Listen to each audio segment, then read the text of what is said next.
Halo semuanya, kembali lagi di alur cerita film Love, Death and Robert, dan kali ini episode yang ke-9. Kita lompatin satu episode lagi ya. Nah, di episode 39 ini menceritakan tentang seorang pria yang hampir seumur hidupnya tinggal di tempat pembuangan sampah. Saking lamanya banyak orang-orang yang gak suka atau kepengen menggusur tempat pembuangan sampah tersebut. Apakah mereka berhasil menghancurkan tempat tinggal si pria itu atau mereka malah mendapatkan hal yang lainnya? 10 meter Sogun Woi, adik Tempat Olga pembuangan Demso. Cerita dimulai dengan kedatangan seorang inspektur di sebuah tempat pembuangan sampah. Sang inspektur perlahan-lahan masuk sambil melihat suasana tempat yang udah pasti kotor dan sangat kumuh.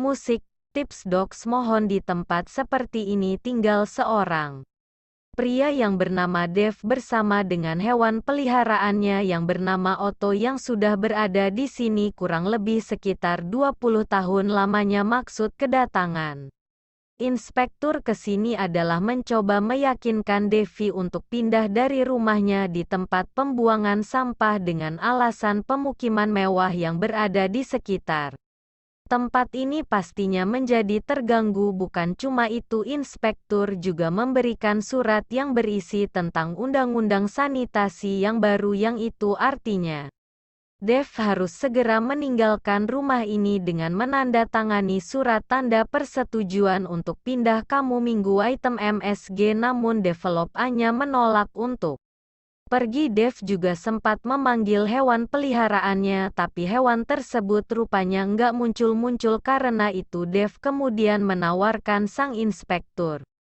untuk minum-minum santai aja gitu karena masih banyak waktu buat ngobrol-ngobrol. Devi berjanji kalau si inspektur mau menemaninya untuk minum maka dia dan Otot akan pergi dari tempat ini. Sebenarnya si inspektur sempat menolak karena dia nggak punya banyak waktu, tapi Dev langsung bercerita sambil mencoba menyalakan sebatang rokok rap. Crazy Dev menceritakan kalau pada suatu malam dirinya sedang minum dan ngobrol bersama dengan temannya yang bernama Perli. Nah, karena sama-sama lagi mabok, perlu menceritakan segala hal termasuk majelis pensilnya juga wanita penghibur. Ketika obrolan mereka sudah mulai seru, seketika itu juga perlu kebelet kencing karena udah nggak tahan, mau gak mau beli menunda obrolannya dan pergi ke belakang dan kencing dimanapun yang dia mau karena ini tempat pembuangan sampah jadi ya metal aja gitu kan. Nah, di sini perlu sempat mendengar suara kayak seseorang yang sedang melacak sampah demi berjaga-jaga. Perlu langsung mencabut senjatanya sampai kemudian keong. Terakhir trek berlian ketakutan langsung mundur ke arah Dev mengetahui ada sesuatu yang mencurigakan. Dev mengambil senjatanya bersama dengan Perlu. Dev bersiap untuk menghadapi segala sesuatu yang mungkin bisa membahayakan mereka sampai tiba-tiba musik.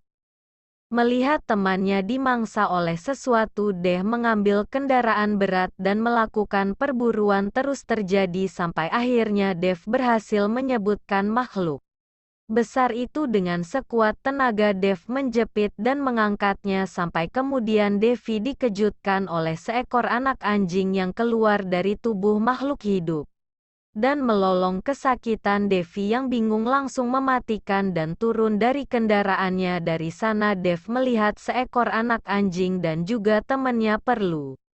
Ia mudah mati mengenaskan. Sejak saat itu Dev baru sadar kalau monster ini tercipta dan hidup dari kotoran yang telah menyatu dengan bahan apapun yang ada di tempat pembuangan sampah ini. Alih-alih akan membunuhnya, Dev ternyata malah membuat makhluk tadi menjadi hewan peliharaannya yang kemudian diberi nama Otto. Mendengar cerita tadi si inspektur cengenges seakan gak percaya. Sang inspektur tetap aja nih menyodorkan kertas kepada Dev untuk dia tanda tangani, tapi belum sempat dijawab tiba-tiba si Otto muncul. Evil Fire, hey aboy bro yo kowe asline. Otto memakan si inspektur, ia hanya menyisakan potongan tangan miliknya yang terputus dari sana. Potongan tangan itu kemudian dibuat mainan oleh Dev dan juga Otto yang seakan-akan Devi ingin mengatakan kalau tempat ini adalah rumahnya dan gak ada yang boleh memintanya untuk pergi dari sini. Gua rasa si inspektur bukan orang suruhan pemerintah pertama yang